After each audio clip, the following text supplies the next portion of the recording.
Galway profligates, it's time for Vault Boys. Vault Boys, a subsidiary of Atomic Radio Hour, which is a subsidiary of Ghoulman Entertainment. What's up, everybody? It's me. It's your host. I'm Vince. I'm also here with the one, the only. I could sit here and sexualize him for a good 25 minutes, but we have things to talk about. Would you like to introduce yourself, sir? Hello, it's me. It's Papa. It's Papa. What's up, everybody? Hey, so I'll give you the skinny of this. We're recording this 2 days before episode 6 of the series comes out, and Kyle and I have had some shit going on. So we realized we hadn't had the chance to watch these as they came out and review them as they came out. So actually, Kyle, I watched episode 2 when I was home for Christmas. I didn't get to watch it till Christmas Day. That's right. So we are going to be reviewing episodes 2, 3, and 4 of season 2. And then episode 5 is already out tomorrow. We're recording this on a Tuesday. Episode 6 will be out.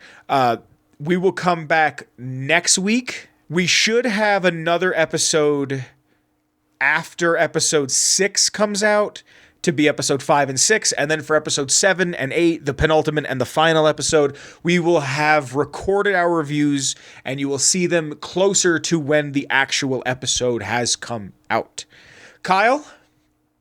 Yes. Thank you for joining me once again. It's always a pleasure to be able to make something about something. You let me out of the basement. You're allowed out of the basement for 1 hour. We've already been recording for almost 3 minutes at this point, so we got to hurry this up. So we're going to talk about, I don't believe in spoilers at this point. I feel like if you're here, you know what you're looking at. You know what I mean? Mm-hmm. It shouldn't be a surprise to you. Let's just start at episode 2. Yeah, let's do it. I will be completely honest. Episode 2 might be my least favorite episode of the series. It's called The Golden Rule. The beginning, we got to see Shady Sands. Loved it. Like, up and running. Loved it. And running. So cool to see. We got to see Maximus's parents. Yes. We got the greatest ever Easter egg. Patrolling the Mojave, almost wished for a nuclear winter. And seeing that what happened, like the nuke was brought in and Maximus's dad was trying to disarm it, but a failsafe went off and they just went run. The bomb that is brought into Shady Sands. First off, I loved getting to see Shady because it's a fully developed civilization. Mm-hmm. And it was nice to see more than just a bomb was dropped. Like, I like getting to see, you know this because you know me, some of my favorite bits of this world is just being able to see what life was like before the tragedy happened. Yeah, I think that works so well in a show media. Yes. Also, I've been seeing a lot of people bitch and moan about this show online, which is nothing new, but it feels like it's worse than ever. It feels like the Fallout New Vegas fans have come out in droves. And I love New Vegas. Like I love New Vegas, but there is a sect of people who think the only Fallout games that exist are you play 1 to get to 2, and then you play Fallout 2 in New Vegas, and that's it. And that's what I feel like I'm just seeing a lot of online. And I know the internet, especially Twitter, is made so you only see the negative because the negative is going to keep you engaged. But I heard a really good argument about Shady Sands. A real know-it-all on Instagram put it in a way that made so much sense to me. Shady Sands is history. Shady Sands is an anchor point. Shady Sands is something that connects us to the world throughout the entirety of the series. And when it's taken from us, it feels like something personal. And this is a paraphrase. I'm not saying this directly, but this really resonated with me. And I think that's why so many people had a problem with the way they're treating things. And I disagree with it just because, again, guy in the video that I'm referencing, a real know-it-all, even says the way the Fallout games work is it takes something from you in almost every game, right? So in Fallout 1, you are taken out of the vault at the end of the game. You are no longer allowed to return to the vault. Fallout 3, your dad is taken from you with no explanation. You are taken from that. Uh-huh. Your life is literally taken from you when you go to complete your father's work. The beginning of New Vegas is your autonomy leaving from you because you got caught in the middle of some weird thing. Fallout 4 has a voiced protagonist, but all of these things that take from you, takes your ability to choose things in Fallout 4. All of these things that are taken from you, when they're taken from you, they're meant to hurt. And I feel like Shady Sands does, and especially when I saw this guy talk about it, Shady Sands is that. I remember when I first saw it in season 1, because I didn't get to watch everything at once, because I'm gainfully employed. And that's the other thing about this that I want to complain about. Hold on, tangent time. Everybody just post about this as soon as it comes out. I'm not unemployed. I'm not up at midnight watching this episode. I have to go to work and come home after work. And if I get a little bathroom break and want to check a little Twitter, little website, and I just see that like a huge spoiler, like I'm sorry that I'm not like I don't live at home. Anyway, this episode sets up Shady Sands for us in such a way. I hope that wasn't a crazy hard tangent. I apologize. It sets up Shady Sands for us in such a way, and then does the worst thing that the show could do, in my opinion, and just gives the reins to the Brotherhood for the rest of mostly the rest of this episode. I like what they did. Like I like that. Like With this what? is a world where like nothing was going to go right. Like even if they have this big settlement, like a man from a vault went, here's a nuke, and it killed you know what I mean? Like it was Sure. Like we'll see in the future later episodes where it's like spoiler for future episode. Kyle? Wait, what episode, Kyle? Never mind. Is it out of these 3? No. If it's not, I think we should talk about these 3 because we've seen episode 5. Okay, so I'm going to do I will just say that nothing lasts, and we've been seeing that through all these episodes. That all this good stuff, this civilization, these characters, and everybody that was brought up and like thriving. In the end, nothing lasts in this world. I don't even think it's that nothing lasts. I think it's very much, and I'm not disagreeing with you because I think you're right. You know what I mean? I think part of you is right. I think it's we will continue to be set back to 0 until we learn from the mistakes. Right. Which is kind of a point I want to make about episode 3 of season 2, which we'll get there when we get there. But like this episode did not. I remember watching this episode and it ended, and I was just like, "Thank God that's over." and I don't mean it. I don't mean that there wasn't anything good in this episode. This is the episode that you get to see what Norm does with the vault, what he gets to do with all of the 31, and I was so excited to see that. But like, are the Ghoul and Lucy in this episode? I don't even remember. Yeah. At what point? After the Brotherhood stuff. They're right after it. At the end of the episode? No. What Brotherhood stuff? We can talk about spoilers. As long as we talk about episode 2, we're spoiling shit. So we then see the Brotherhood fighting ghouls. Then we see them powering something up in like a playground. Oh, yeah. We learn that they're trying to pretty much unify all the scattered factions. That's what Quintus is trying to like unify all the scattered factions of the Brotherhood. And then we skip to Lucy and the Ghoul as they are passing a hospital. And she hears somebody yelling for help. This episode like acknowledges aliens exist in the universe, which I love. Which sure, I love how they don't care. Like they just give a shit about. They ice, care more than about the ice. Refrigerator. Yeah. Kyle, have you ever needed ice on a hot day? You ever need a frosty beverage on a hot day? I love that they care about the ice more. What I saw a lot of people get upset on Twitter about was the car that they destroy. Oh yeah. And I think that is such a as much as I don't think Fallout needs the Brotherhood, I will This is a hill I will die on. This is a hill that I will die on, and two groups of my friends will fight over. I don't think Fallout needs the Brotherhood anymore. And I think what we learn about the Brotherhood in this episode explains, well, this episode and even more in the next episode, explains why it's such a splintered thing, why it's such a fractured thing. And they're doing really good writing when it comes to the Brotherhood. I just don't care. Like, if this leads up to the Brotherhood being killed off, I'll be like, you know what? It might. I mean, it won't. I mean, when we get to episode 3, it's not going to. Actually, I'm going to talk a little about episode 3 real quick. The bomb that gets brought into Shady is the bomb that Liberty Prime throws. Oh. It's not like a guaranteed, but let me bring it up. So I'm on the Fallout wiki, fallout.fandom.com, the Wikipedia, if you will. In Fallout 3, the bomb, it's on screen right now. The bomb that Liberty Prime throws is this gray kind of just submarine looking thing, right? In Fallout 4, it's a Mark 28 tactical nuclear warhead.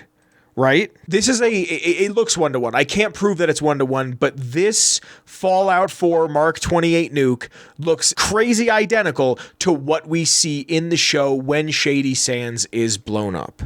Season 2 is really, really good so far at foreshadowing. I just rewatched episode 3 of season 2, and it references directly something that is said in episode 5. It very much feels like New Vegas in that way, where something is said and is referenced somewhere else. There is a point in the next episode where, and you remember, Kyle, you remember the ending of Fallout 4? Which one? The ending of Fallout 4. Don't play that game. You know what the ending of Fallout 4 is. It's been a while. The Brotherhood winning? Oh. That's the canon ending. I mean, if the Commonwealth Brotherhood has enough resources to give a guy who's a paladin. Yeah. What's up? I mean, wouldn't that technically confirm it as well? Yes. The show? Yes. I didn't think about that. Yeah. I think the Brotherhood showing up in the middle of nowhere, Nevada, showing up out of just, here we go. Now they're here. And what he says, what Harkness, which also is not Harkness from Rivet City, because when he said, I remember from that episode, when he said Harkness, I remember I was on the couch with my family and I went, Harkness? Like, could not believe. I was like, there's no way. When he shows up, he talks about how opulent, how much influence, how many resources the Brotherhood of Steel in the Commonwealth has. That vertibird that he has is brand spanking new. Like, that thing, it has been worked on. It's good to go. He has a second suit of power armor in episode 3. Yeah. When Maximus is like, let me get my armor, he's like, don't worry, I got a spare. They won.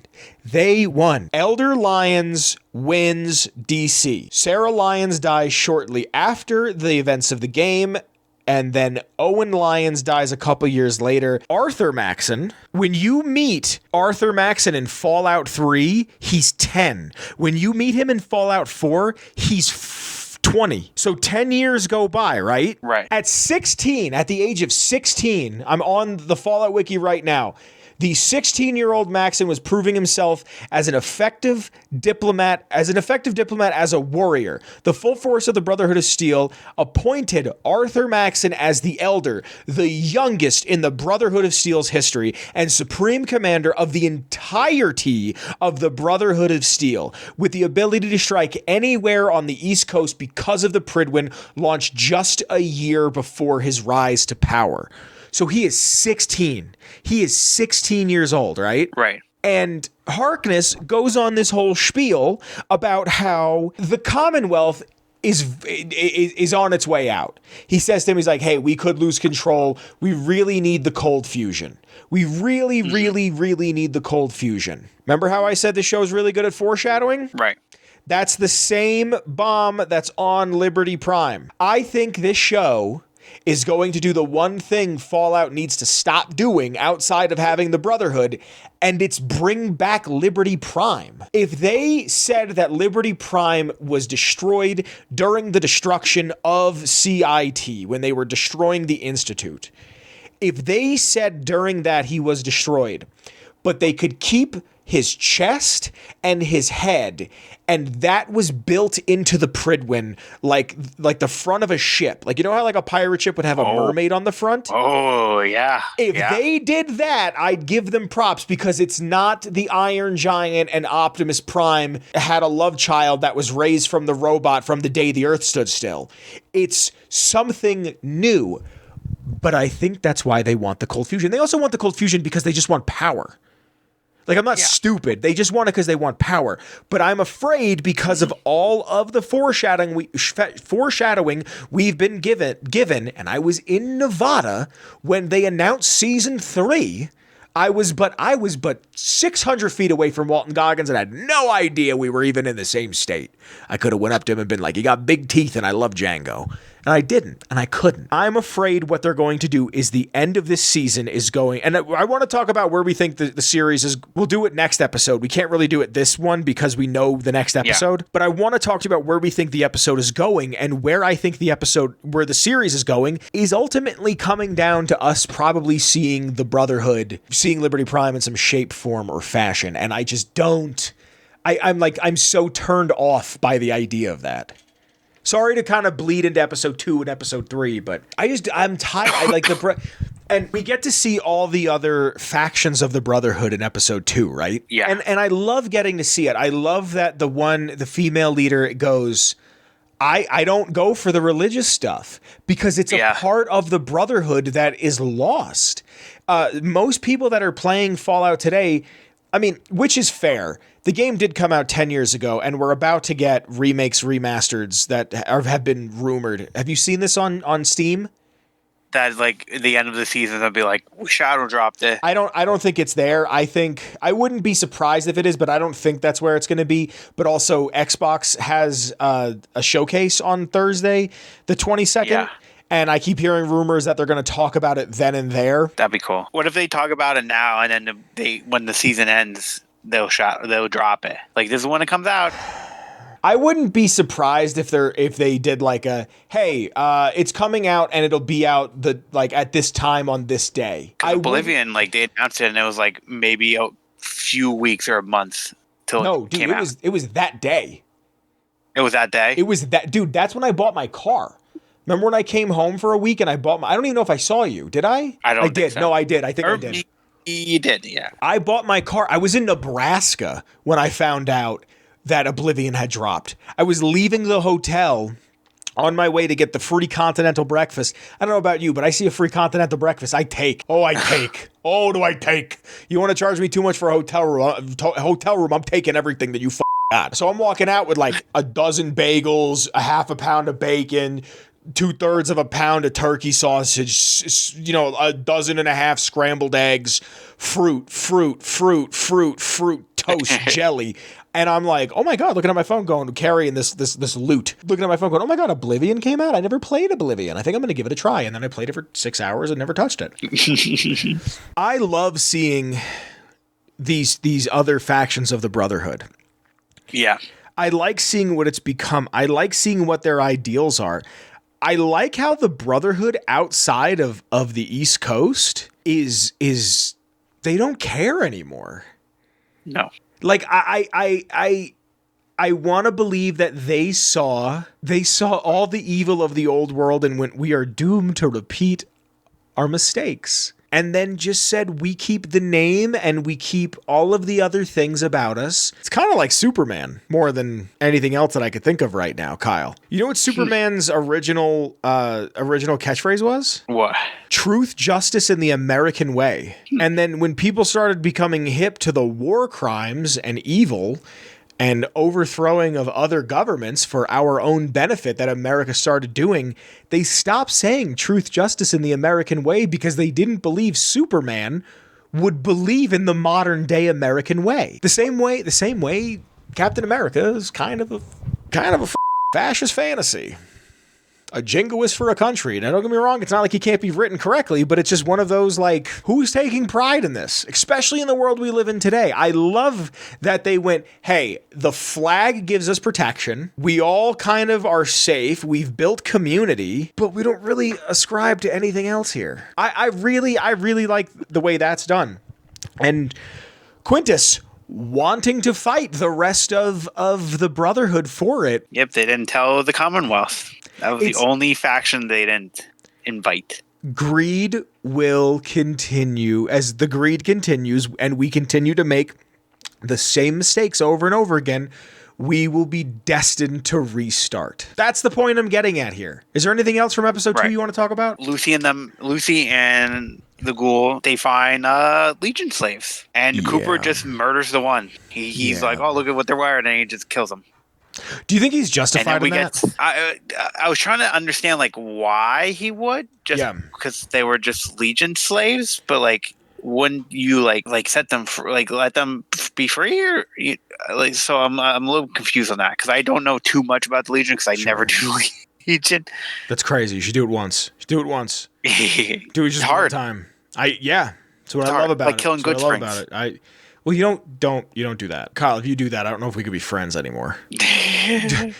Letting the powder gangers take good springs is something you do once with the door locked and the shutters closed, and you don't tell anybody that you've done it.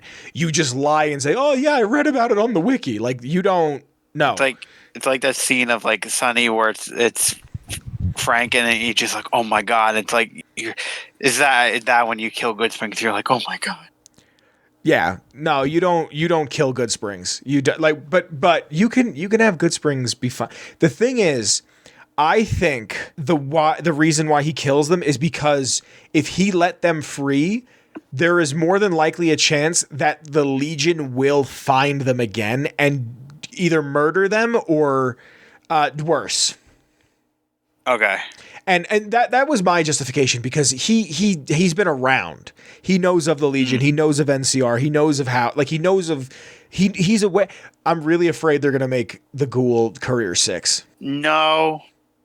I think I'm on that theory that I told you before. Which was what? Well, I mean, I can say it now. I've heard the theory that, like, the Courier is dead. That's why we don't have a main canonical ending. That's why they're all kind of, because he never finished the game. Do you actually believe that though?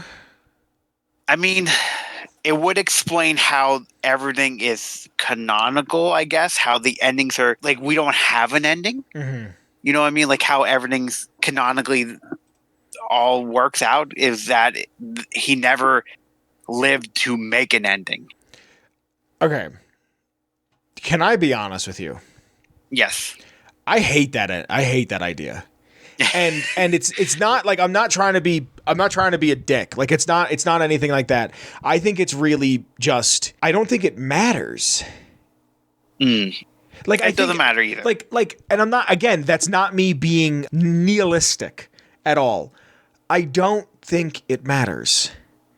An idea dies one generation after the person, right? So somebody comes along with an idea, has the idea, starts something, they have to walk away from it and somebody else takes over. That idea is gone. I think the idea that we have for New Vegas doesn't exist. It doesn't matter. Like, as shitty as this is going to sound, it was the friends you made along the way. That's the important part. It doesn't matter who wins the Battle of Hoover Dam. I think if you really care who won the Battle of Hoover Dam, you've kind of missed the point of New Vegas. The point of New Vegas isn't... It's not that someone wins the Battle of Hoover Dam. It's not that somebody gets control of Hoover Dam. It's that humans are inherently greedy. Humans are inherently entitled. Humans inherently think that everything that isn't nailed down belongs to them. And the only reason they haven't been able to unnail it is because they haven't found a crowbar big enough yet. That's my problem with NCR. It's not that they're charging people tax. I'm pro-tax. If I get a list of what my taxes are going to and not to fund a fucking war with Ukraine or to bomb Israeli children or Palestinian children, fine. Fix my roads. Make sure that 6-year-olds can read. Make sure that everybody understands what colors are. Make sure that people know how to drive and the elderly are taken care of. If that's where my taxes go, fine. What doesn't make sense to me about NCR is that they just think we can expand and expand and expand and expand and then go, hey, I need 30% of everything you make in a year. Oh, if you want any of these profits, come to Shady Sands. Come to Arroyo. Come to the Hub. Come to all of these major settlements where, one, you don't have your business. You have to restart entirely. If you want to learn how to read, because I know you don't know how to read because you're sitting here playing with sticks and bugs and twigs and rocks, you have to come to one of the major cities. That's my problem. Caesar's entitled. I love the Legion. I don't think the Legion are the good guys at all. I love the Legion. I think they're neat, but I think the Legion is what happens if humanity never evolves. And House, more than anything, is a product of his own environment. House goes, hey, the only way I'm going to ever rule anything is with autocracy. He goes on a huge speech about, you want to see the fate of democracy? Look outside the window. Blind to the fact that the Americas, both now in real and in this fictional universe, are run by oligarchs, where if you want your law to pass, you have to give the right senator, you have to give the right congressperson the correct amount of money, or you have to let them know about insider trading because you could follow Nancy Pelosi's investment. You could follow, and that's just the first person I thought of. You could follow anybody that's in government, see what they're investing, and how come they're all investing in the same shit? House knew how to play the game. And honestly, I think House is probably the best option for Vegas for a myriad of reasons. But we're not here to talk about this. Everybody is greedy. Everybody keeps making the same mistakes. Kyle, if you, yes. Let's say you knew somebody who was addicted to heroin, right? Mm-hmm. What are you going to do? You're going to sit there and go, hey, pal, hey, give me a name. Hey, can't do actually knew a kid named who was addicted to heroin. Give me another name. Jack. Hey, Jack. I can't be around you. I can't. I love you. I care about you deeply. You're hurting yourself and others because you're doing heroin. Stop doing heroin. And we could be friends again. There's two types of choices, the right choice and the wrong choice. And sometimes things get clouded and become gray and you have a hard time seeing them. And that's okay. You will be able to make the right choice in due time if you believe in good things and you believe good things happen to you and the people you care about. That's the point. Like, that's why I don't understand why everyone's getting so upset about all of this. Like, oh, they're being disrespectful. They're being disrespectful. Can you believe? And this is another thing, Kyle. I'm not trying to rant and rave. It's been a while since you've seen me like this on the show. I'm sorry. Yeah. Can we both take a minute for a little self-reflection though? This is a positive rant. Like, I am not like condemning anybody. This is me seeing people for who they are. From my perspective, this is. If you watch the show 7 years ago, 8 years ago, I'm a different person. I'm like afraid to go back and watch some of the shit because I'm afraid I'm gonna be like, why was I putting this on the internet? I can't stand seeing people say Todd Howard did this, Todd Howard did this, Todd Howard did this, because they obviously don't know anything about a group project. They don't know anything about like game production. Todd doesn't write those games. You want to talk about bad writing? You don't go to Todd Howard. You go to the person who's the head writer. He's the director. People come to him with ideas and go, hey, we're looking to try doing this. We're looking to try doing that. What are your thoughts on this? And then he will go, I like this. I don't like that. Let's talk about this. Let's try this instead. I don't know what his design process is. It could be, let's just throw everything at the wall and see what sticks. Let's see if I can do X, Y, or Z. I don't know. I don't work for Bethesda yet. Link to my Twitter in the description in the description below. But he's an executive producer on this show, right? You know what an executive producer does? Take a guess. You're going to tell me. No, just take a guess. I want you to take a guess. To be there to support. To be there to provide like the support. Kyle, guess what? What? Your guess is as good as mine. if you couldn't tell that I was never very successful with women in my younger years because I host a Fallout podcast, I was one of those kids that watched the director's commentary on the episodes of The Simpsons. And I remember an episode of The Simpsons where they spoke about how someone wanted their name as an executive producer just so they could get other jobs in Hollywood making other shows. So the executive producer role didn't mean anything. It was just that I did this. I worked on this show, and people who don't actually make television, the writers, the animators, the people that do storyboards, the people that actually work on the show, they could move to another show that's like, I was the animatic. I did animatics for this long, and I did scripting for this long, and I did this and that. Also, I was an executive producer on 6 episodes of season 7. It doesn't mean anything. Like, do they have to bring it to Bethesda? Probably. But also Todd has said, why don't you do an Elder Scrolls show? Because I haven't gotten the script for it. The guy who wrote it, the first season, came to them with a script and goes, this is what we want to do. Like, it's little things like that about the ignorance of not knowing the process of how something is done. It's upsetting because when you say it enough, it becomes an echo chamber. I've seen Bethesda hates New Vegas. Todd Howard hates Obsidian. I've been seeing this. Kyle, how long have I been like a part of some niche about Fallout? For fucking as long as you've known me, no? Yeah. Like even on my old Twitter that got defunct, that I was talking to people here and there, not a ton, but some that were members of the community. I've been hearing it since 2011. I don't know. I'm sorry. I didn't mean to like rant and rave on that one. No. Kyle, can you ground us? I'm very passionate about this. I care a lot about this. I agree with you on the fact that like I think we also see it with Shady Sands too. It's like if there was an ending, it doesn't matter because everything got up doesn't matter after all this time, because nothing of the old world matters. Nothing of the old world matters except for the lessons we are to learn from it. Why the fuck? Hey, if NCR won, they would have been screwed, and Kyle. The NCR is a bunch of hypocrites because they say we are a democracy, but Tandy is the longest sitting president. Even Caesar says it. That's not a democracy.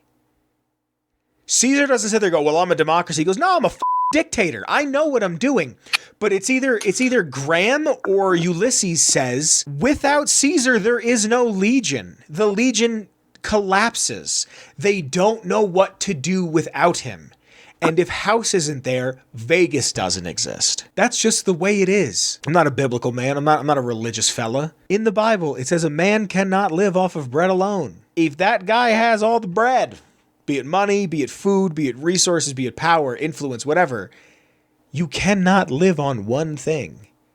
That is... Sorry, Kyle, would you like to talk any more about episode 2? Yes, or would Rad you like Scorpions. We got to see Rad Scorpions. Rad Scorpions. Dope as shit. Hell yeah, let's go. Let's rock. Lucy and the Legion slave that was following her, the Legion finds them. We had Harkness show up from the Commonwealth and say that he wasn't invited. And yeah, that's pretty much the episode. Norm releases the whole Buds from Cryo, and they all thought it was Reclamation Day. That's pretty much episode 2. Would you like to go on to episode 3? Do we want to rate episode 2? Episode 2. We gotta do a rating. Yeah, sorry. Episode 2. What's your rating on episode 2? 7 out of 10. Nuclear Winters. Not bad. I give this one a 5.5. Oh my god, I'm tired of seeing them. Out of 10. Well, we begin episode 3 with we see Thaddeus, and he has a army of kids unbottling all the Sunset Sarsaparilla bottles at the Sunset Sarsaparilla plant. Yeah. And we see ghoul kids. You know what's crazy about those ghoul kids? They've been children for like 300 years. That is true. They've been children for 300 years. I love the idea of that. I love the idea of never leaving your adolescence and still seeing the world with wonder, but you'd have to think at some point you'd grizzle up. Like being a child doesn't mean that you naturally are whimsical and fun. It's age. It's it's that old saying of life's like toilet paper. The closer you get to the end, the faster it goes. Those kids need to eat and drink. Just want to point that out. All right, what else? Yeah, they're drinking Sunset Sarsaparilla. The one kid even goes, what about water? We then we see Lucy at the Legion camp where we meet. It wasn't Lanius. It was Lakrita. Oh, look, I'm looking at it right now. Lakrita Leggett. Which is Macaulay Culkin's character.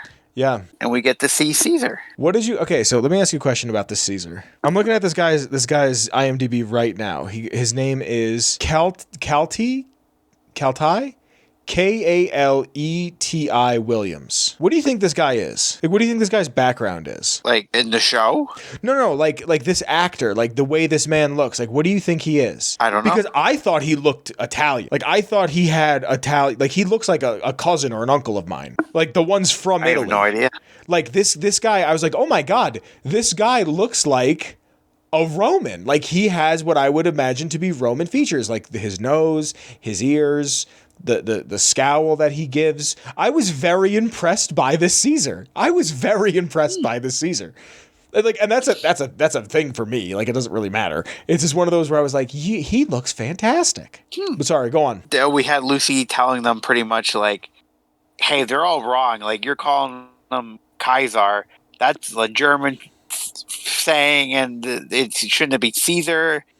And I enjoyed that. That was pretty funny. In New Vegas, one of the only people that actually says Kaiser that isn't part of the Legion is Easy Pete. Huh.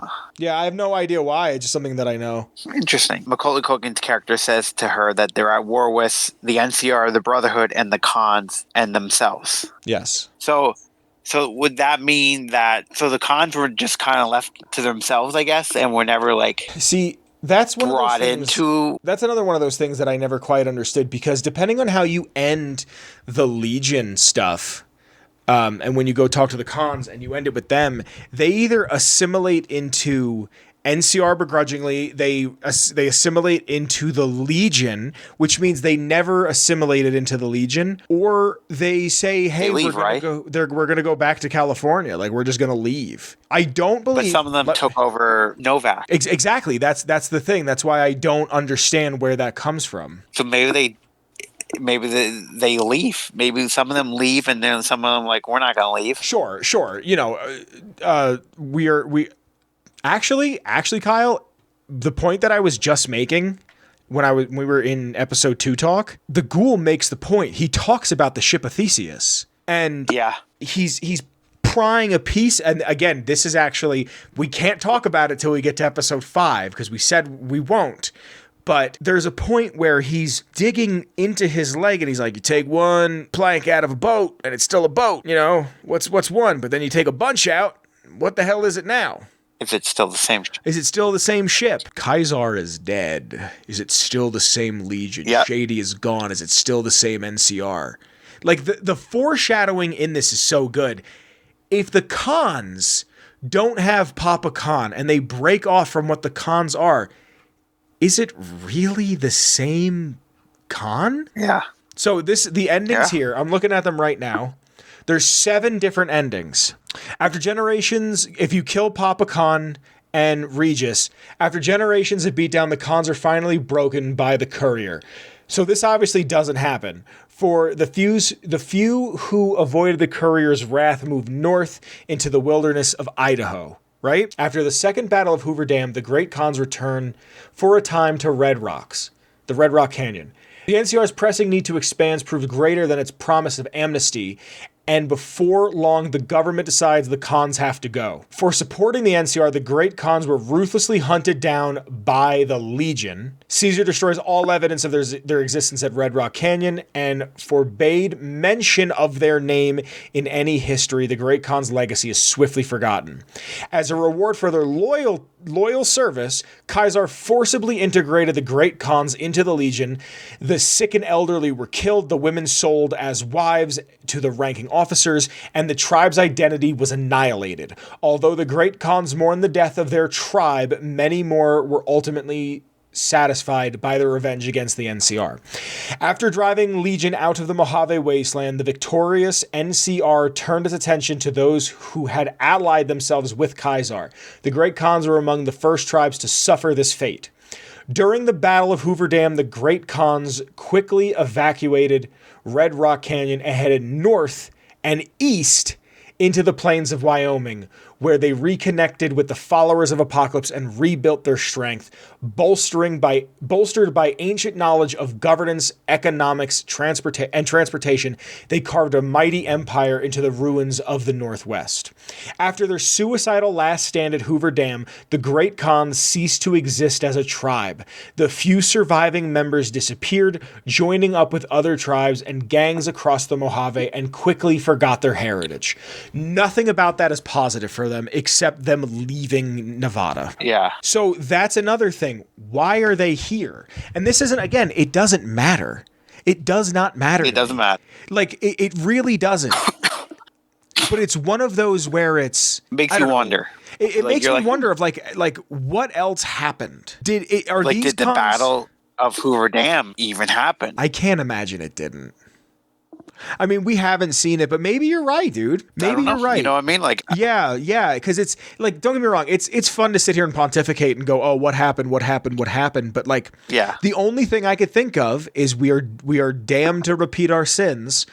Is just that they moved out and then some of them went, hey, the battle happened and all that shit went sideways. Why don't we just go over there and take power? Yeah. So we know the old Caesar died. Yeah. And his body is right there, but they cannot see because he wrote the name of his successor in his pocket. What do you think it says? But they cannot see it because I saw a theory that it just says, I am the only Caesar because he was going insane towards the end of his days. Yeah. Or something like that. Because you can see I am and what looks like the beginning of Caesar. Mm-hmm. Yeah. So I think he's just like, I am the only Caesar. I wouldn't be surprised he expected, you know what they don't talk about? And we're never going to see it in the show because it like doesn't matter at this point, that the Legion is like a pseudo religion.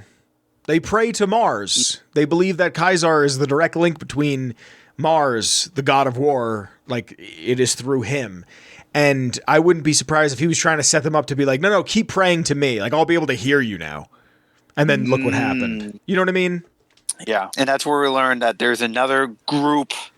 They split and there's another Caesar. So there's all that going on. I want to ask you this. Do you think when... And we're going to jump around. Do you think when the ghoul goes to get Lucy and says to, let's call them the West Legion, because when they show it, it's on the west side, but it's like the left side, the West Legion, and then the East Legion.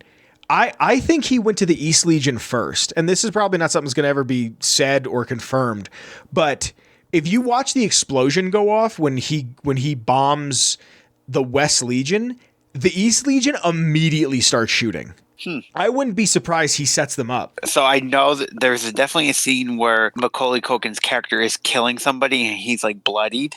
I think they showed that in the trailer. Really? But I think everybody kind of got spoiled from it because there's a Funko Pop that they released. You know what? Don't do it. Don't do it. Then we jump back into pre-apocalypse where we see Cooper is getting intel that House is building a weapon system. Yeah. And then we see a very interesting Cooper goes to use the bathroom and there's Mr. House waiting for him and talking to him.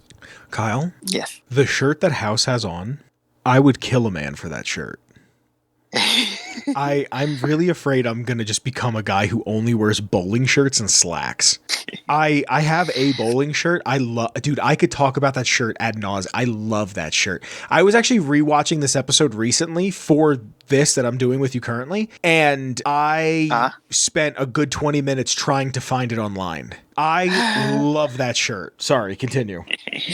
We see Cooper at like a veterans like meeting where we see his friend is like recognized and gets like an award and stuff like that. Charlie White Knife. Charlie. I really hope that guy has a bigger presence, if not in this season, next season. I really like him as an actor. Mm-hmm. His name is Dallas Goldtooth.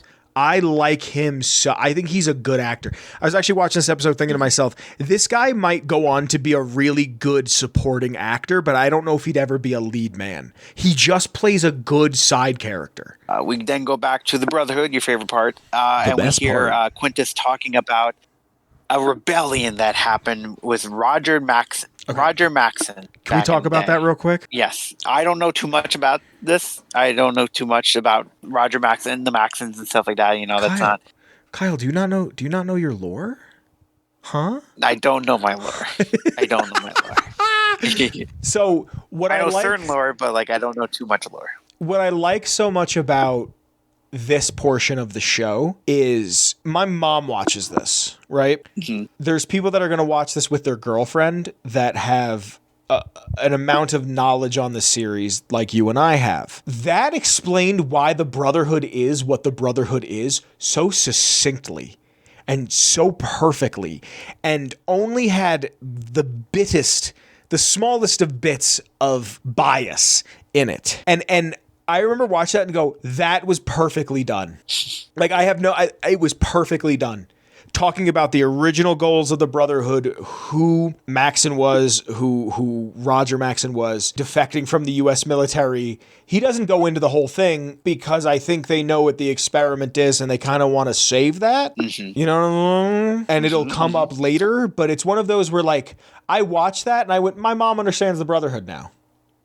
And I like that. Mm-hmm. And Sorry, then the lady was like, "Yeah, I don't go for that religion shit," and then she just leaves. Yeah.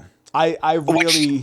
We didn't talk about it, but when they all had their meeting with all the different Brotherhood like leaders or whatever, he offered them power cores, and they're like, "Where'd you get these?" And they're cores. making them using the cold fusion. I don't think they're making them. I think they're recharging them. Recharging them. Okay. That's what I took it as, because if the cold fusion is just a power generator that they're constantly pulling energy from. Yeah, that would make sense. That I mean, again, I'm no, I only have a theoretical degree in physics, but I wouldn't think that they're producing them. If they had a factory nearby that did it, sure. But, yeah, I think you're... Oh, because that's the thing too. It's like they would have to have so many of them to recharge too, and he's like, "How many?" And he's like, "Endless" or something like that. So like, well, I mean, you would need the cap. You know what I mean? Like, yeah, like how could they make them if they need the shells and everything for them too? But like, let's say they have 50 sets of power armor, right? That's 50 fusion cores. And then let's say they have 10 Gatling lasers. That's another 10, so that's 60. I don't know. I don't think they have that many, but I wouldn't be surprised they're recovering them because they're checking wastes. Yeah. So I don't know. I didn't think that they were producing them. I think producing them was just another way to say recharging. That's how I took it. Yeah. But I could be wrong. It also could be a lie. Could be a big lie. Absolutely. To get them all on their side. Yeah, true. Really, really, really salient point. Yeah. We get a little bit more Harkness talking to Maximus, saying that this Brotherhood sucks. Yeah. Where he comes from, their clerics don't lead. They're just a couple of them. Which is I mean, I don't have everything. I don't know everything about Fallout 1 and 2, but I very much took it that the clerics held high esteem. Like, the clerics were not to be laughed at. What they couldn't do in battle, they could do with their mind. And there was a respect there. That's how I always took it, because even in Fallout 3, where the ranks are kind of different, it seemed like they had respect for the clerics. But again, this is 10 years. No, this is a lot longer. Fallout 4 is 10 years after 3, so a lot changes in 1 year, let alone 10. I love the idea that I think I'm going for this theory and the idea that Cooper just fast travels everywhere. Because he's just always there. Like we know it takes a while, but he's just like, he's there. But we see him arriving at the Legion camp. He arrives at the Legion camp and sees, and then we see him fast travel to Camp Golf, which has been destroyed. Did you see House by Liberty Prime? I did. That's another reason why I think Liberty Prime is going to show up. Like, yeah, I mean, sure, that poster is actually there, but that scene lingers for a second longer just to make sure that you see it. And I would not be surprised if that's why. Mm-hmm. I don't know what end credit scene is. It might be in this end credit scene. I think they show a table, and it's like the NCR leaders, and it's the one main NCR commander or something like that. Kimball? That they're all skeletons. Is it Kimball? I don't remember. I know it's like everybody's like, "Oh my god, he's dead!" I don't even, because they're around a table. I didn't see any discourse about this on Twitter. I don't even know what you're talking about. I think it was just like it was in one of the end credits like scenes where they're showing everything. I think it was like they're around a table. But we get Victor. That's not the voice actor. It's not? It's not. It's close. It sounds really good, doesn't it? Mm-hmm. So there's an end credit scene. I think it might be from this episode where there's like a group of NCR people. They're just skeletons. And you can see a Legion Gladius is stabbed into one of the skeletons in the meeting room. You see General Oliver's cap on the table. Is Is this at McCarran? I Is this don't the one know. that pulls out from McCarran? I don't know. Well, what else is there? Yeah, Victor and Cooper are talking, and Victor's like, "Good to see you again," which I love. Yeah, that was my first thought of that they're going to make Coop Courier 6. And then Victor was saying that House needed the cold fusion. Mm-hmm. Then we go back to Harkness and Maximus, who are flying off. He wants the relic, and he says that they're up against their back at the Commonwealth, that they need the relic or they'll fall, pretty much. Yeah. Which I feel like I think they just want it. Yeah. Yeah. It's bull. Like, the Brotherhood of Four is written to just be a Mary Sue. Like, they can do I want to no know wrong how he knew about the cold fusion. Yeah. How come all the power's on all of a sudden? That's true. I mean, you know what I mean? Like, if they're monitoring heat signatures, when they're flying the vertibird, he's even like, "Oh, hey, there's a heat signature down there," and he's like, "So wait, you're on vacation and you want to like go f up some robots?" And he's like, "That's what we do. We're the Brotherhood, my slime." Yeah. And then they go in there and kill robots for no reason. How quick would they have learned you know what I mean? Like, how they have the Brotherhood of Steel in modern day Fallout mythos is the closest thing we have to a developed civilization. The same way that the Legion is very much said to, you know what, they're fascists, they're whatever, they're dictators. But when I trade in Caesar's land, I don't have to worry about raiding companies. I think that's what DC has become because they have clean water. There's probably still raiders, but I think a lot of being alive in DC is subsidized by the Brotherhood because they have everything. That's how I've always taken it. In Fallout 4, you can hear people talk about DC and how DC is livable and you could drink the water there.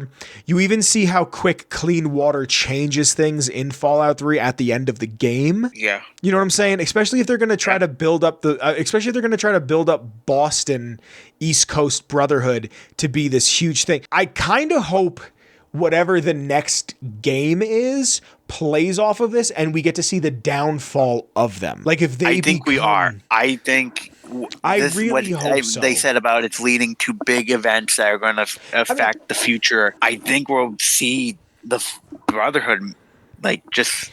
It's also, and I'm not saying that I don't like, I love Fallout 4. Like I give Fallout 4 a lot of shit. That game does a lot of, I know, and I still do because there's little things about Fallout. It's kind of like Spider-Man 2 on PS5. I'm playing that now. That game is so good that the little things upset me about that game. I think if they're going to build it up to where it's the fall of it, that's why they're going to re-release Fallout 3. They're going to have the show, watch the Brotherhood build up, and you're going to get to interact with the show's version of the Brotherhood in Fallout 5, because it's probably going to be New York. I can't imagine it's not New York. I don't want it to be New York, but I can't imagine that it won't be. We see Prim in the distance when they're flying. I saw that, and it was like a month and a half after I had actually been in Prim, and I was like, "Oh, Prim! Shout out Prim!" Sorry. Go on, please. We find Cooper finds what's left of the NCR, pretty much, the Rangers. I thought they were great. They were great. See, but that's what I like about this version of the NCR. I don't agree with the NCR in New Vegas whatsoever. But when, I forget her name, the person who points the gun at Cooper, and then the guy hits him with the butt of the gun, and he's got the gun on him, and she goes, "Don't shoot."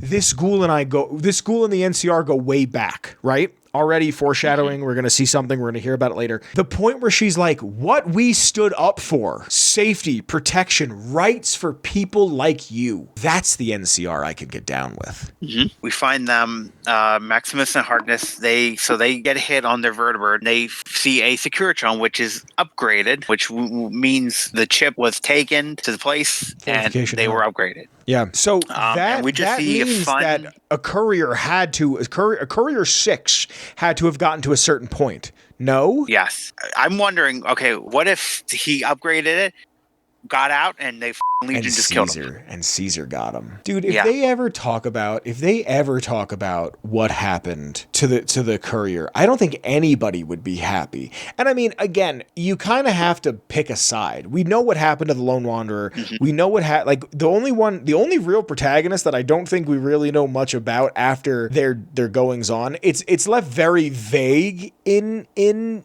Fallout 3, if I remember correctly, by 2299, the Lone Wanderer actually leaves DC. I know in the right there, Game of the Year edition, the book that you actually gave me, Papa, thank you. I remember reading the end of it, and at the end of it, it was saying how people can't remember whether or not the Lone Wanderer was male or female. People don't remember if they were good or bad, but they do remember that they were there and they helped with the Wasteland Survival Guide.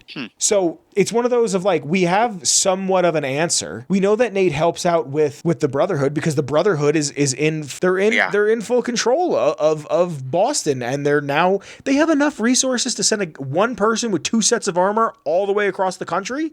Come on. Yeah. We see a good, like, fun Harkness bringing out a super sledge, going to town. They're fighting the Securitron, which was really cool, interesting. When Maximus punches in screen, he pulls out a power core. Mm-hmm. So that's I thought if nothing else, it's just a nod to looting an enemy. Mm-hmm. Yeah. You know what I mean?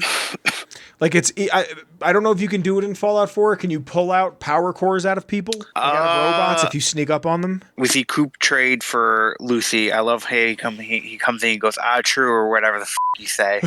Yeah. I love that. And then we see he takes Lucy out, and they're all getting geared up to go take out the rest of NCR, and he's playing with a lighter, and we get a flashback to when his friend Henry, right? Charlie gives him this lighter, his award. How good of a speech is that? It was so good. I really, really love that scene. Good. I love that scene of him telling this old war story. I also really like the senator in this episode. But go on. Cooper sets off the explosion at the Legion camp, igniting the Civil War.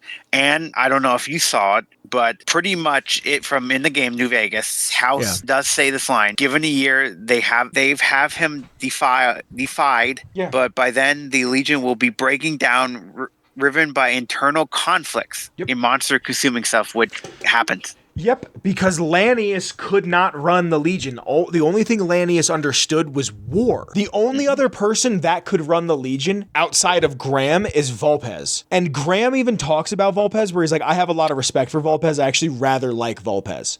The Malpace Legate. When Graham was the Malpace Legate, he was the only other person that really could take over the Legion. Other than Vulpes, but Vulpes would have turned it into something completely different. Graham would have kept it the way it is. Yeah, the Legion is not supposed to. That's why the Legion winning New Vegas was always my argument for what is the best case scenario, because the Legion wins, and then within a year, the entire thing dissolves. Yeah. And then you get to restart. Yeah, but that was fun to see. Yes. And then we're back to Maximus and Harkness. We realize they're in the Sunset Sarsaparilla bottle plant, and we just see Harkness split the ghoul kids and the regular kids and calling them abominations, and he's about to kill them. Anybody with smooth skin stay here, everybody else over that way. I love ghouls. I hate ghoul hatred, but this one I was like, I can't wait to see this guy get it. Not the kids, Harkness. And we just get a super sledge to... I love what they're doing with Thaddeus. I don't know what it is exactly. I love it. I love when you get to watch them leave. I think this actually technically might be next episode. I'm gonna just say it now. When they leave the Sunset Sarsaparilla factory, that's the El Rey Motel. You can see it for like a second. Oh, yeah. And what's so funny to me is Thaddeus has a bunch of children there, and the El Rey was just a place for fiends to do drugs. Really anybody just kind of crash and do chems for a little while. And I wonder if that got cleaned out. I wonder if that's just Freeside now. Like, I wonder if Freeside just welcomes everybody. Yeah, I mean, at this point, I love, like, it was just... I love Maximus being like, stop. They're children. Yeah. You see a human side to him. Do you think they could have had anybody else do that? Or do you think Maximus had to be the person to do that? I think Maximus had to. I think you have to, especially with seeing his parents and telling him, all that as a kid, and then him seeing like this family that took him in, like how like they're like, no, the codex is clear, we have to kill them. Yeah. and even I think an episode before that, Aspirin Dane is like, we used to make fun of the codex, and now he's like, I don't give a about the codex. You're not killing a child in front of me, multiple children in front of me. And that's the end of the episode. How would you rate that one? I really like this episode. Here's the thing about the show. Episode 1 was a straight heater. Episode 1 came out swinging. Episode 1 was there to and party at the same time. Episode 2 is such a downer for me. Every episode after this gets even better. Like this one was like a 7.2. Most children are dead by this age out of 10 for me. And like that's and it was a great episode. And I think it's a very very good episode.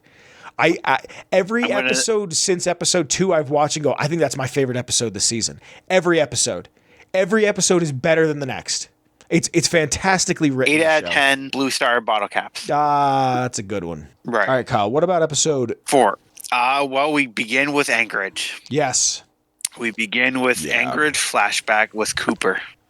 I loved the Anchorage flashbacks. I've been saying this in season 1. I really hope they give us a pre-war Anchorage, like MASH. Give us MASH, but in Fallout in Anchorage. And it's actually like what is, not like it's a show in the Fallout universe. Show us what is going on. How did you feel about a Deathclaw being there? I didn't know about it.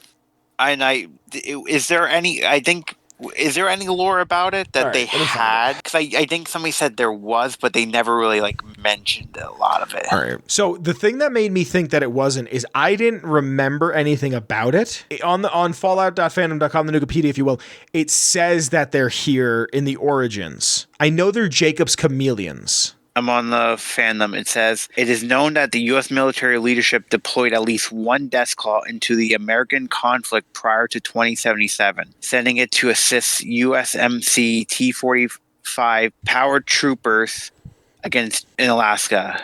Yeah, I'm reading that now, but it directs that directly to the show, and I don't know. To the show? Yeah, because I'm looking at whenever on the wiki, whenever it shows you anything, it'll have like a little number next to something, and it shows its reference. So okay. So right here from Fallout 2 official strategies and secrets on page 27, Deathclaws were originally created to replace humans during close combat search and destroy missions. They were derived from mixed animal stacks and then refined by the master using genetic manipulation. The resulting creature is almost unbelievably fast and powerful.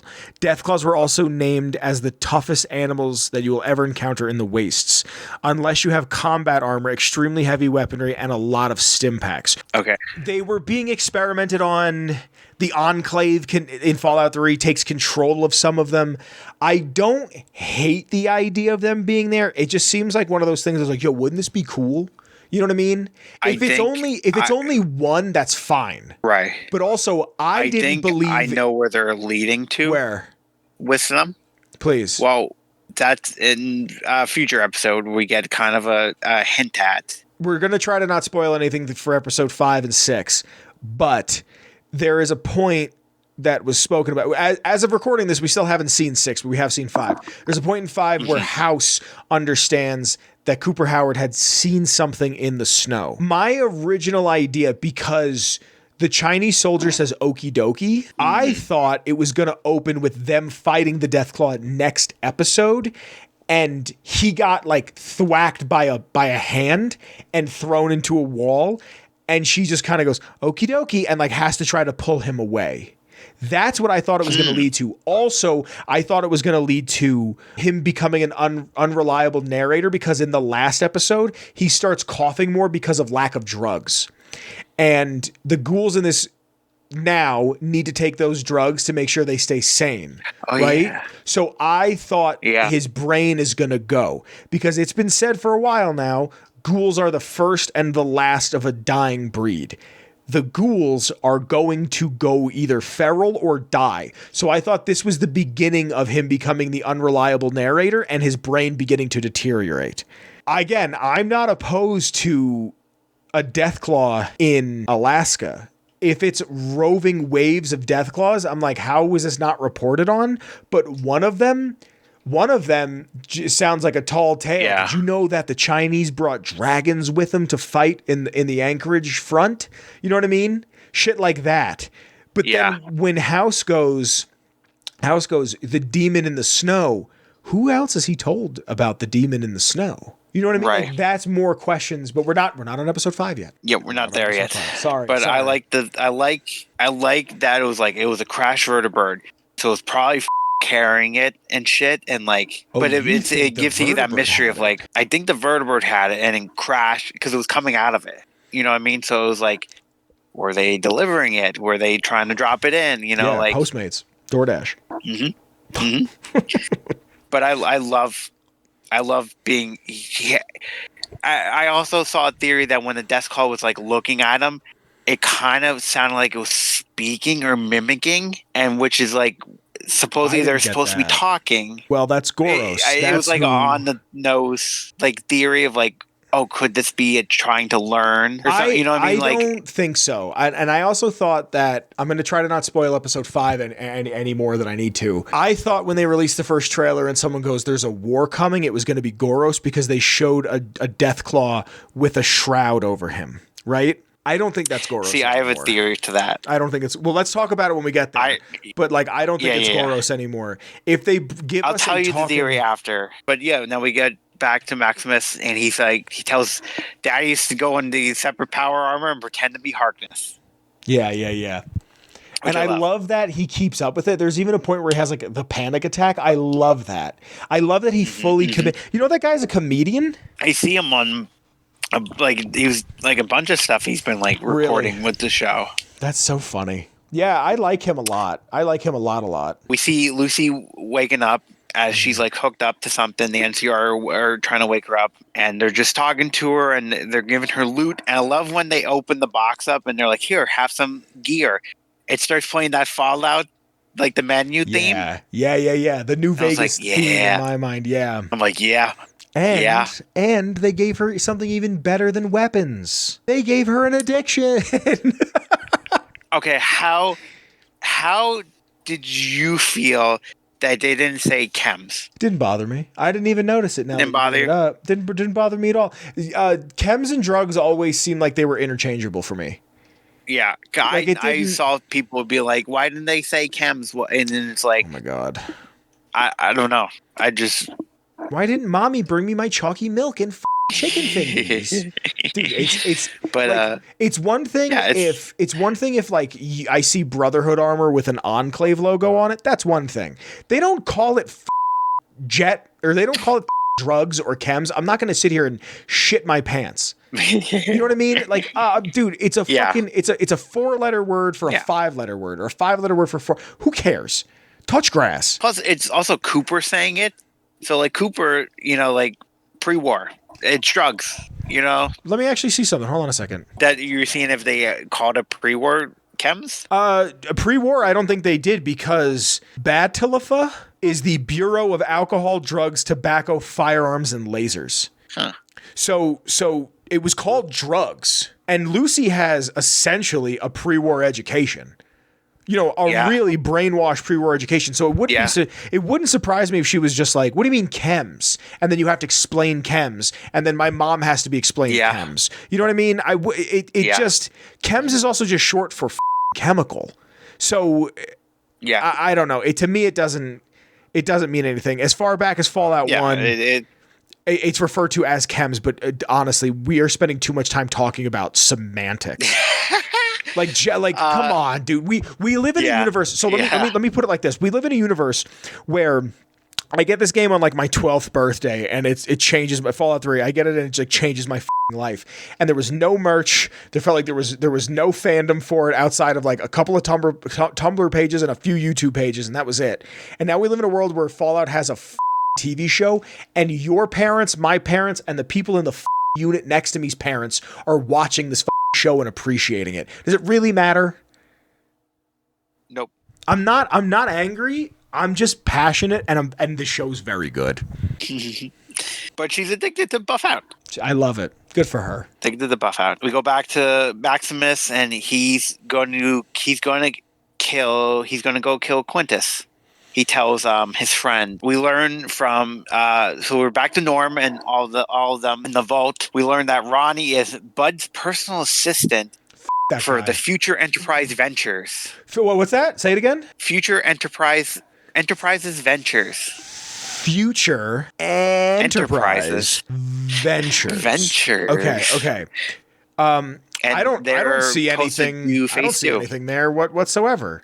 Can I be honest? Can I be honest without like spoiling anything? Don't say it. It's funny if we don't say it. I didn't get it the first time. It took me longer than it should have. Oh. It took me longer than I should have. I remember I stood up. I got off the couch and I went, "You're kidding me." It was in front of me the whole time. Did it take you as long as it was to learn that you weren't born in the vault in Fallout 3? Wow. Deep cuts.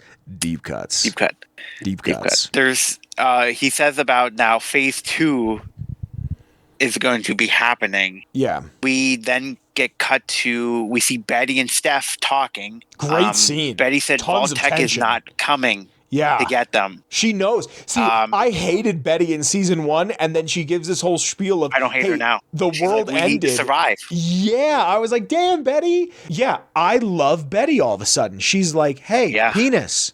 We got to help these people. Vault-Tec isn't coming. It's over. It's donezo. It's wraps. It's finito. But Steph wants Hank's keepsake box. What do you think that he brought with? What do you think is in it? I don't know what she would want. Like, I have an idea of what it is.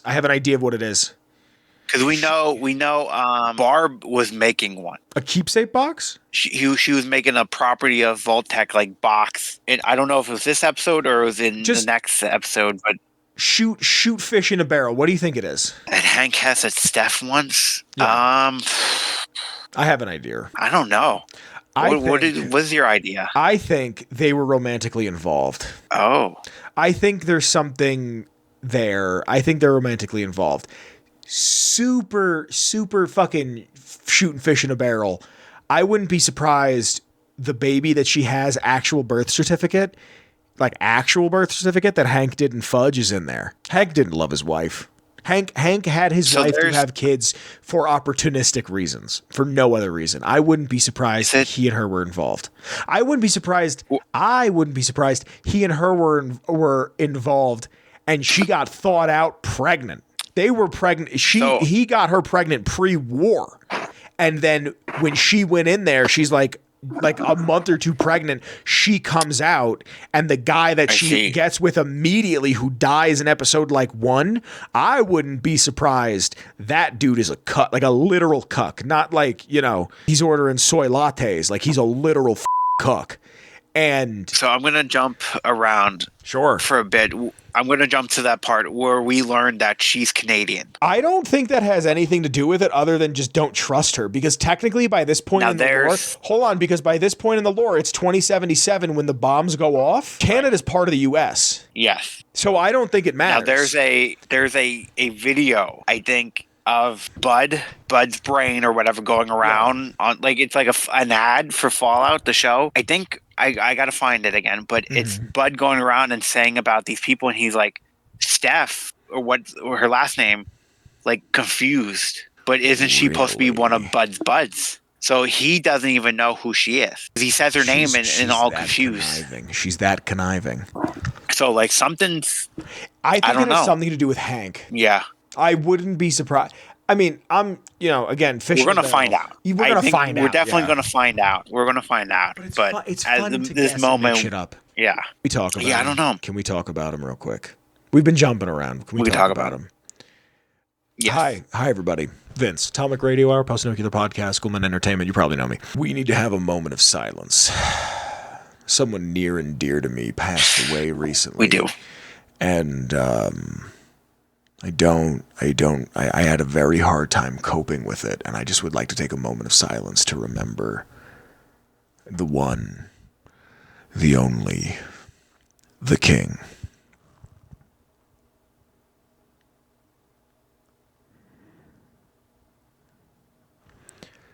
Thank you. It means a lot to me. Kyle? The king has fallen. He died to the queen. I'm sensitive. I'll be the first person to tell you that. I cried Batman comics when he talks about how much he misses his parents. I was fucked up when the king died. I was fucked up when the king died. I was surprised I didn't cry.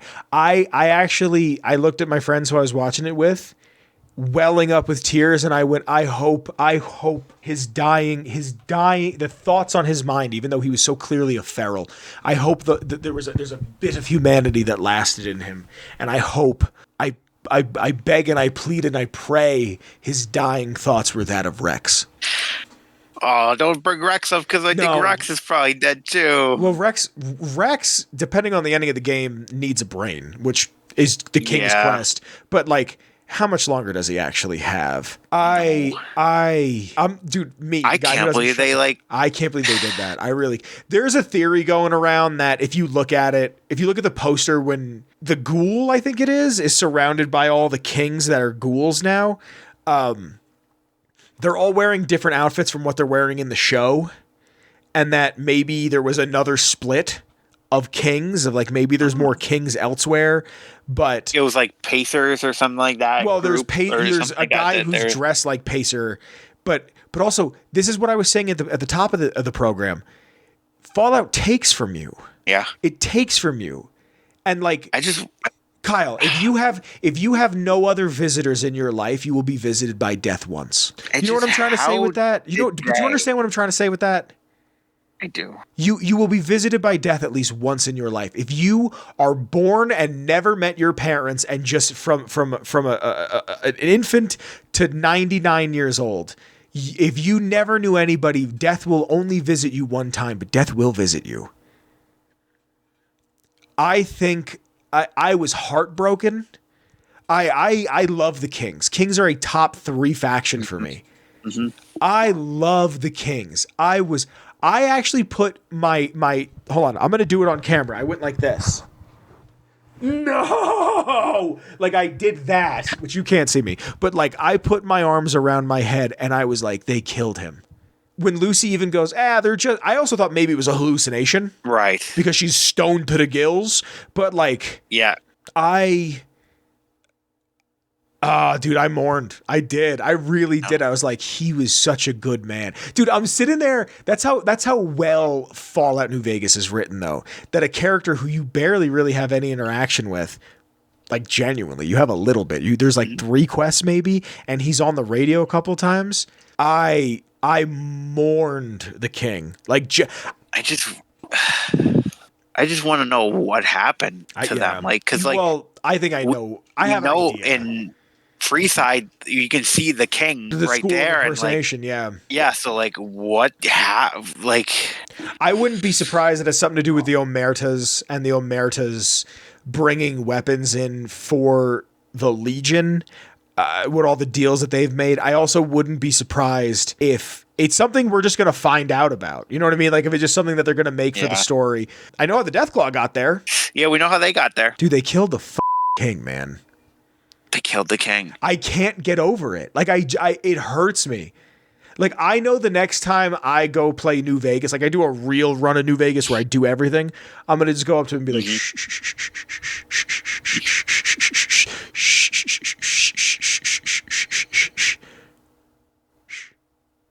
these moments we have are fleeting. Why must we fight?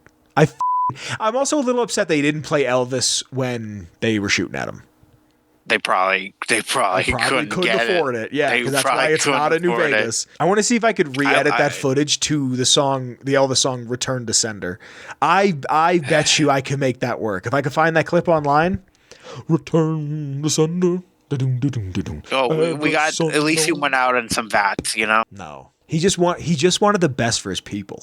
How did you feel about that? The feral ghouls of the Kings were like shaken, like how Elvis does.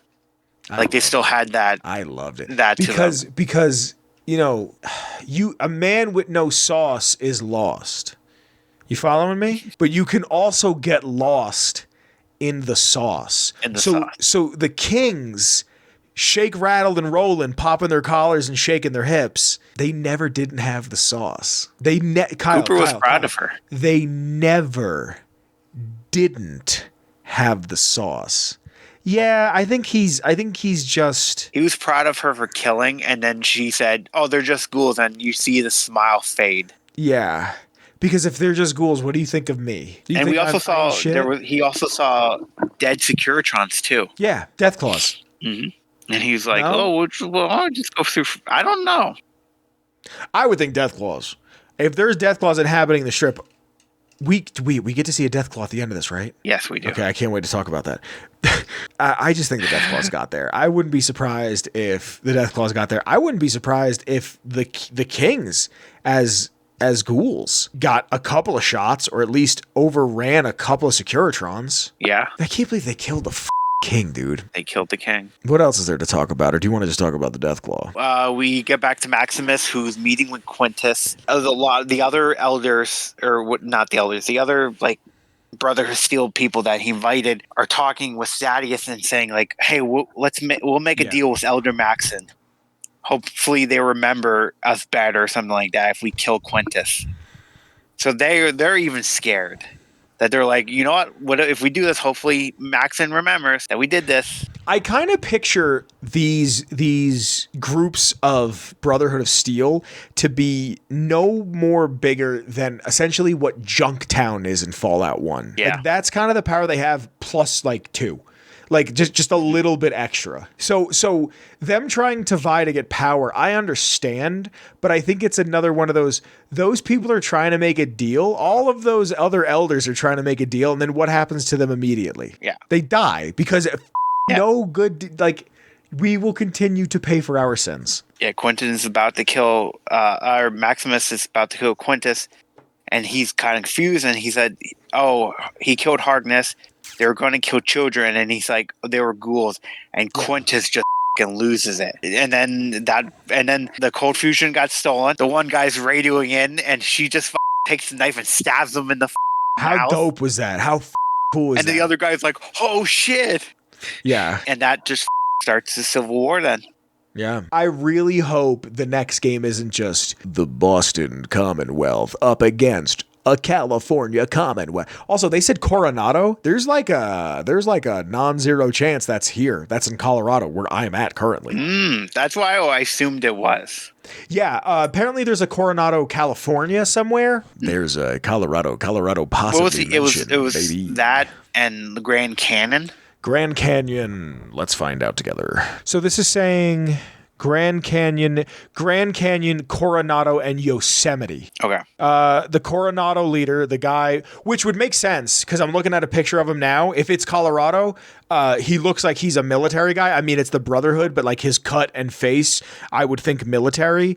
And there's a bunch of military around here. And the Grand Canyon elder was the fellow with the beard. But the Yosemite is Elder McRae, and she was the woman who he kept calling the C word. Also, I don't believe in Coronado they let women join. What do you think Veronica would have thought about all this nonsense? Veronica left. I don't think Veronica cares. I don't think she cares.